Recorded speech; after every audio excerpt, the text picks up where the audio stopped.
All right, J-Bro's popping in. I had gotten the starting coil and the pulley puller in, let's say, a few days ago, but I've been busy with the holidays and whatnot, so I'm going to go ahead and crack these open and see what we're dealing with.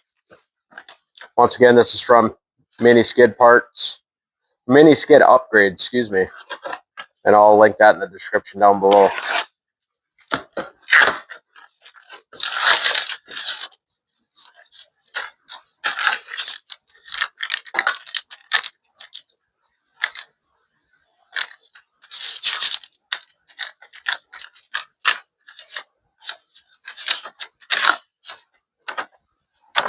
Okay, there's that. Once again, double packaged. For some reason, I wonder if somebody screwed up. They put a electro light drink mix. Which brand is that?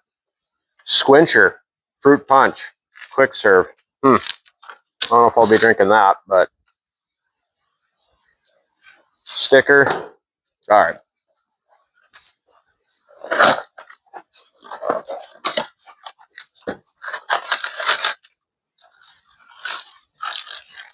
Okay, this is what we're dealing with.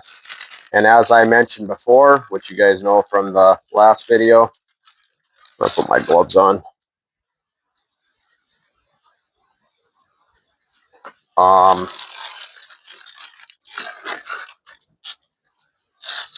This is the cable. One of these is cut all the way through. So there's the part we need, and the reason why it took me so long. Well, it did take a little bit longer for the part, but I also needed the tool. And I have pulley pullers, just not this one here. I'll link in the description down below. Where did I get this? I don't know if I bought this off of Danny Tools. I think I got this off of Temu, honestly. Maybe I got this off of eBay. I'll have to double check. So basically what we have here is, this is what we need. So this main shaft screws into here, like so. And basically we find the right bolts that are on the skid or mini skid pulley. You put them in here like so, and then you just start cranking this out here, and it just pulls that tool out. But anyway, I'll get this set up, get you over there. So that's what we need right now.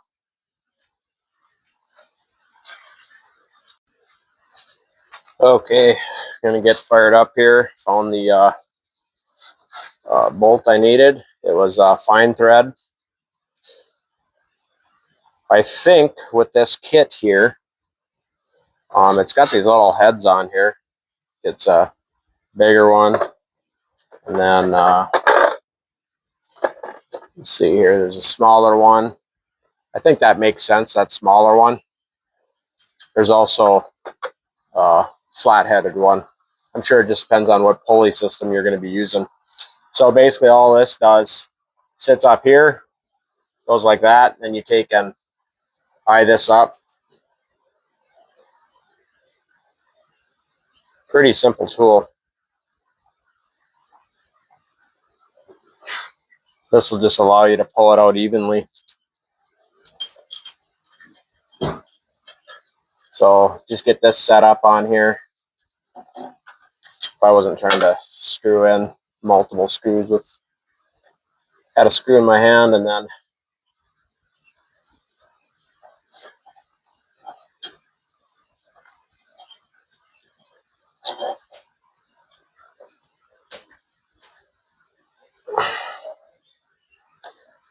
I think this pulley puller was like $20, and you could have gotten, let's just say, more name brand ones with less stuff for $40 or $50 or $60. I'm like, I'm not paying that. So like I said, I did some digging, and these screws only go in so far. So that's how you know where it'll be. And there we go on that. The only thing I did not prepare myself for is knowing what socket this is. And right now it seems like this is working, and this is a 15 mil. Feels a little sloppy. What's this one here? That's 15 mil too.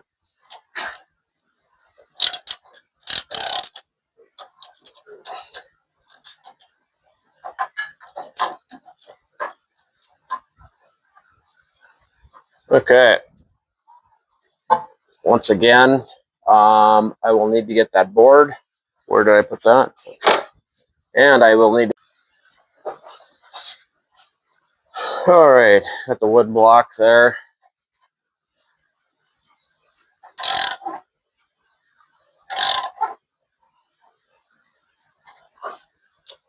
I don't know. It seems either super tough or tight coming out of there. Okay, that's that. That just like popped right off of there. I was expecting something different, like it to kind of slowly come out, but I see how that is. It's kind of tapered there. So yeah, there we go. That's that pulley puller tool for next to nothing.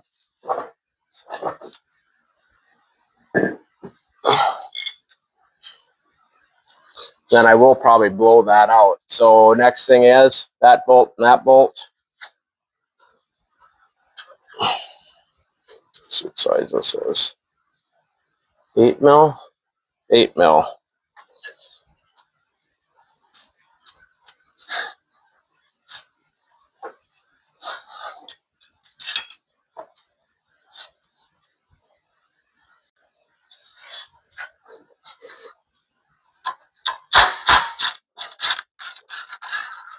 Now, a lot of dust in here, which is obviously to be expected.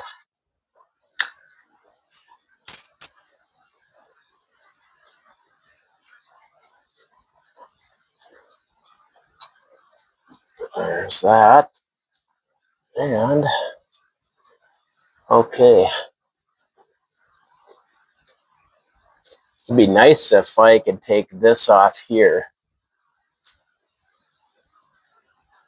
I'll get this set up here, but like I said, 8 mil for that. And then I'll get this starter pulled back because I'm going to need that out of the way anyway. And you can check out my starter video on how I'm getting that in and out. Okay, and then I got that starter pushed back. And like I said, when you do go to replace your starter, just make sure this line gets tucked in this groove and through. Because what I think happened, that line got tightened down on this edge of the starter. And I think it ripped right through there. And I just didn't notice it when I put it through there. So make sure this gets up and in there better. So I'm going to go ahead and detach that blue line there. And yeah, get that coil out of there. So one thing that doesn't bother me about having to replace this, even though it's my fault, not the machine's fault, at least it gives you guys an opportunity or whatever to see how to do it.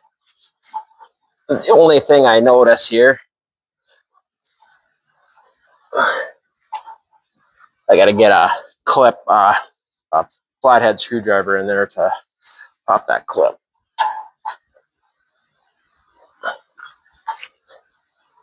There we go.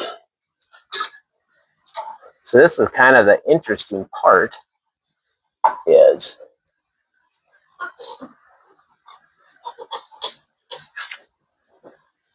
let's kind of see how this flange is on here, because like I said, I'd like to get this thing out of here.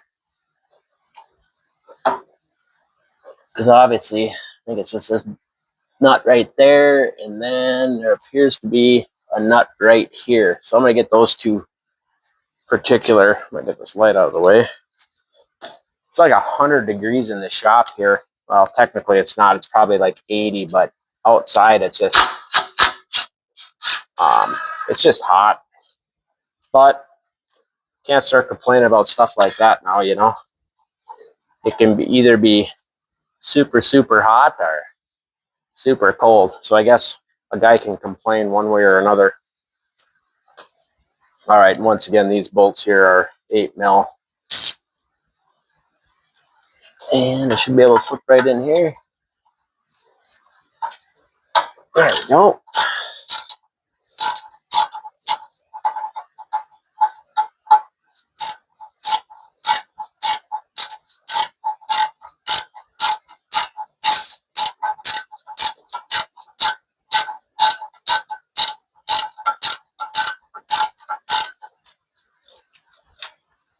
Nope. I was hoping I could use my fingers in there, but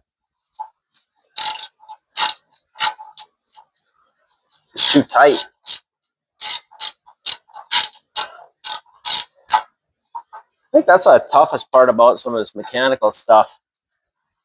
You're always just in super awkward spots. Okay, there we go. Okay. You know what? That's going to be even. You know what? Now that I look at this too, even when you do the starter, just remove this. And I'll just show you right here. I mean, obviously I was a rookie when I did the starter the first time. Not this last time, but the very first time, which was a long video ago. But you'll kind of see here, right there is where that got caught. And like I said, I think that there, this got tightened down on that. And over time, it heated up and rubbed and took it out because I did not get this up into this groove right there. So get this out of the way. I'm going to go grab a quick zip tie this up, and we'll get that thing pulled out. I'm always kind of dinking with zip ties because I just want stuff out of my way, and I don't want to have to worry about holding this stuff. There we go. Okay, now this is disconnected from here, and look at there. So once again, as you already saw, look at that sucker just cooked right through that. And like I said, once again, that's because that starter got on the edge. The only thing I'm noticing right now is I'm hoping I can save this plug because the other one does not have this plug. So I think those wires must just pull right out of there. I'm going to go ahead and get this removed. If there's anything difficult on that end, I'll let you know.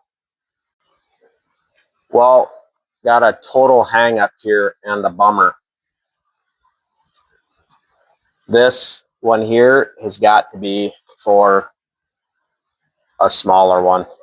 This has got to be like for the, oh, what is it, the 360 or 460 cc, because these are not the same, and this is not going to line up, obviously.